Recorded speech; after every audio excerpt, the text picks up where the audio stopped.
સીતારામ બધાઈને વહેલી સવારના આજે પૂનમ છે ને રવિવાર છે. આ વખતે કંઈ નક્કી નહોતું થતું. 2/11 ને પૂનમ એક દિવસ મોડી આવીને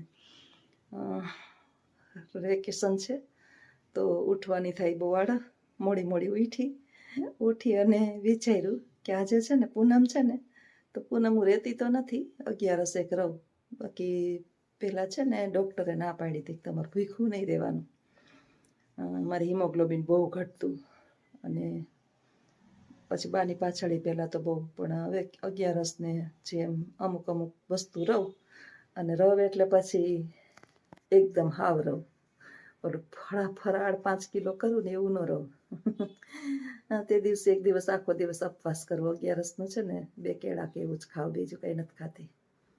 આજે પૂનમ છે તો વિચાર્યું કે ભગવાન માટે જે છે ને કંઈક બનાવવું છે મારે.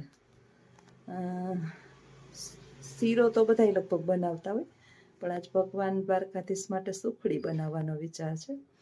અને ભગવાન તો ખાલી ભાવના ભૂખ્યા છે, પછી ભગવાનના ભક્તો ખાહે સુખડી. એટલે ઉઠીને વિચાર્યું કે બ્રશ કરી લઉં, નાહી ધોઈ લઉં, વાત કરી લઉં થોડીક, અને પછી સુખડી બનાવું. સુખડી કેવી બનાવવી છે ને, પેલી કડક સુખડી થાય, પછી એક કઢાઈ આ મધ્યાહન ભોજનની અંદર આંગણવાડીમાં નાખતા હોય ને, એ ઓલી ભૂકો સુખડી હોય, અથવા તો કઢાઈ ટેપલી કડક કરે એવી નથી બનાવી. હાવ પોચીને સોફ્ટ બનાવી છે ને, થોડીક જ બનાવી છે. પછી દહીં કઠણ થઈ જાય ને તો મારાથી કે અજીતથી બેયથી ન જવાય. અને આજે કદાચ લખુડે જમવા આવે તો આવે, બપોરે કંઈ નક્કી નથી. કહેતો તો ખરી કે હું જમવા આવીશ, એમ આટો મારવા આવીશ ને, એનું કંઈ નક્કી ન હોય ભાઈ, તો કીએ હું ને કરે હું. એટલે હવે જોઈએ તો બનાવી લઉં સુખડી, પછી થોડીક વાર બેસું અને પછી કામે વળગું. આજે બનાવીશ મારે સુખડી, અને એવી સુખડી કે ગળઢા માણસ ચાવી શકે. આમાં નાખ્યો છે 1 વાટકો ઝીણો લોટ, 1 વાટકો જાડો લોટ, અને એકદમ વધારે ઘી પહેલાં ગરમ કરી લીધું હતું એટલે એકદમ પોચી થાય. અને હવે આને ધીમે તાપે શેકવાની છે, એકદમ બ્રાઉન કલરનો, એટલે આપણે ગુજરાતીમાં જેને કોફી જેવો કહીએ એવો લોટ થઈ જાય ત્યાં સુધી શેકી દેવાના. શેકાઈ જાય પછી આપણે આગળ વધીએ, એની અંદર ઘઉં નાખીએ, પછી સાહેબ ખાહે એટલે કહે કે કેવી થઈ એમ. હમણાં ઘણા સમયથી કંઈ મીઠું નહોતું બનાવ્યું. આવું બ્રાઉન છે ને એકદમ કરી લીધો મેં, શેકી લીધો લોટ. હવે આને નીચે બળી ન જાય એટલે નીચે ઉતારી અને એકદમ હલાવીશ. હજી આમાં ગોળ નથી નાખ્યો. એકદમ ઠરી જાય તો એ જો ઓલું તપેલું રાખવું પડે ને, બહુ જ ધ્યાન રાખવું પડે, નહીં પછી કાળો ઓલો આવે.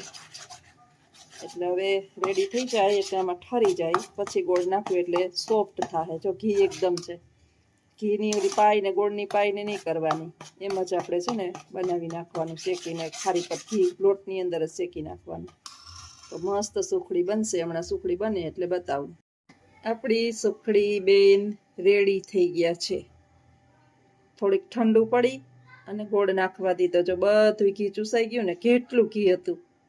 1 વાટકી ગરમ જાડો લોટ, 1 વાટકી છે ને એ ઝીણો લોટ, આ બે હારી પટ ઘી નાખી અને એમાં 1 વાટકા જેટલું તેલ નાખ્યું.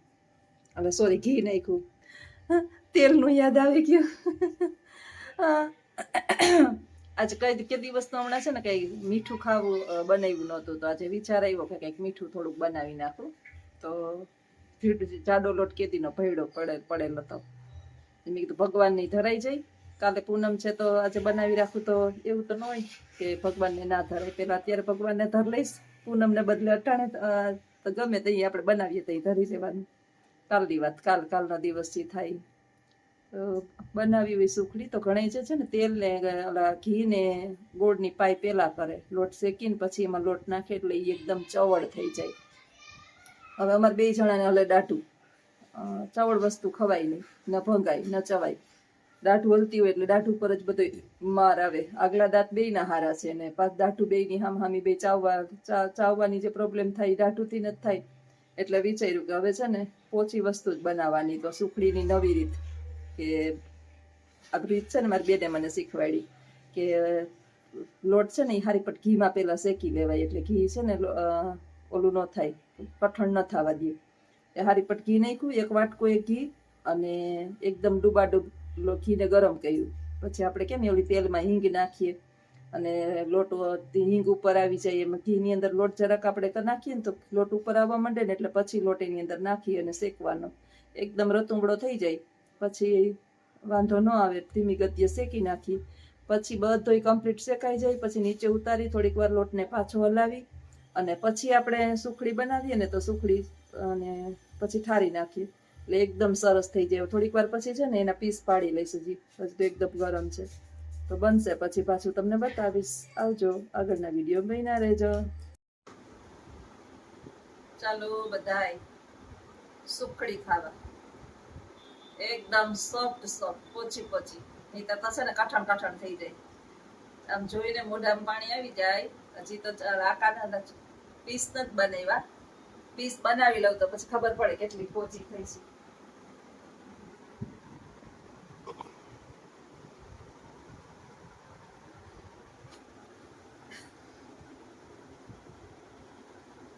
એકદમ મસ્ત, જો સરસ પીસ પડી જાય.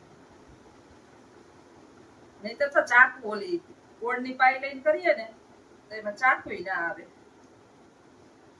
તમારે બોલવાની છૂટ છે.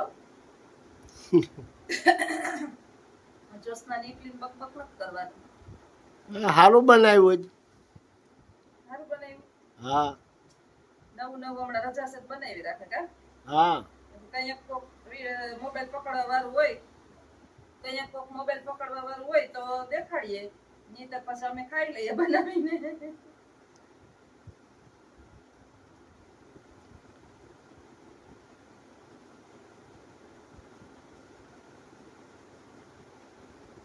હજી ગરમ છે, જોઈએ એકદમ પતલું પતલું પીસ છે અને એકદમ સોફ્ટ. હાવ હજી તો ગરમ છે ને, એકદમ સોફ્ટ સોફ્ટ. તો હાલો બધાય સુખડી ખાવા. જાડો ઘઉંનો લોટ એક વાટકો, જેને બનાવી હોય હજી યાદ રાખો. એક વાટકો જાડો લોટ, એક વાટકો ઝીણો લોટ, અને સરસ મજાનો લોટ ડૂબી જાય એટલું ગરમ ઘી પેલા કરી લેવાનું. એટલે વાટકા જેટલું તો ઘી જોહે, આખો લોટ એકદમ ઢીલો થઈ જાય. પછી લોટને ધીમી હાથે શેકી અને ઉપરથી ગોળ નાખવાનો. ગોળની પાઈ લેવો તો દાંતમાં અમારે જેવા બહુ ખાય છે એનાથી ચવાહે નહીં, ગળગળની પાઈ થઈ જાય કઠણ. અને આ જે છે ને એ શક્તિ વર્ધક છે, એટલે નાના છોકરાઓને જો ભાવતું હોય તો બનાવી બનાવી ખવડાવજો. આવજો, સીતારામ. સુખડી બનાવી લીધી ને તો પર રેપઝેપ થઈ ગઈ છે આખી. બહેણે જરાક પર ઊભી લો, જાડીએ પછી કામ કરું. આપણે કંઈ કરતા હોય ને કામ, તો અત્યારે જે ઉજમ ચડે શિયાળામાં આપણે ખબર આમ આમ જલ્દી આ કરી લઈએ ને આ કરી લઈએ ને, ટૂંકા દિવસ હોય ને ફટાફટ દોડી દોડી દોડી દોડીને કામ કરતા હોઈએ. અત્યારે તમે એક કામ કરજો, જોજો મને કહેજો. પછી એક કામ કરશો ને એટલે બીજું કામ કરતાં તમને એવો દાખલો પડશે. શું કામ? તો કે ગરમી થાય છે. ગરમીના કાંઈ કામ જે છે ને માણસને હાવ આમ ઢીલું ઢપ જેવું બનાવી નાખે ને. એમાંય ભગવાનની કૃપા છે કે સારું કોઈ પ્રકારની બીમારી નથી, બીપી કે ડાયાબિટીસ કે કોઈ તકલીફ. 51 વર્ષ હું 51 લગભગ હમણાં બેસ્યા એક. હા પણ હજી તો ભગવાન ના થવા દે અને જીવનના છેલ્લા શ્વાસ સુધી નિરોગી રાખે. અત્યારે કંઈ નક્કી નહીં, શરીરની અંદર કેટલી બધી બીમારીઓ એકારે લાગુ પડી જાય. મારી બેનને કંઈ નહોતું, ડાયાબિટીસ, થાઇરોઇડ, બીપી, પછી આ વચલીને શ્વાસની થોડીક તકલીફ. કંઈક ને કંઈક ભાઈ જે છે એ બિચારો બીમારીમાં વયો ગયો.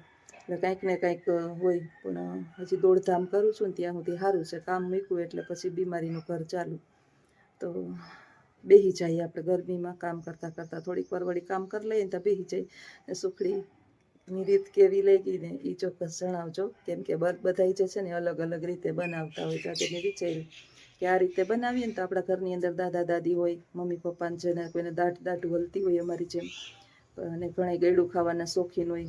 બીજાને ખાવાનું તો મન થતું હોય, ઘણા સુખડી ખાઈને તો મને મન થાય, પણ દાઢું હલે ને એટલે બહુ ખાઈ ન હગે કડક હોય તો આ રીતે બનાવો એક વખત તો ચોક્કસ મસ્ત સોફ્ટ થાય, એકદમ સરસ થાય પોચી પોચી. અને ચોખ્ખું ઘી અને ગોળ હોય ને તો આમે આપણે હેલ્થ માટે સારું. નાના બાળકને જો આ ભાવે ને તો એના માટે બહુ જ સારું. તો કમેન્ટ કરજો કેવી બની.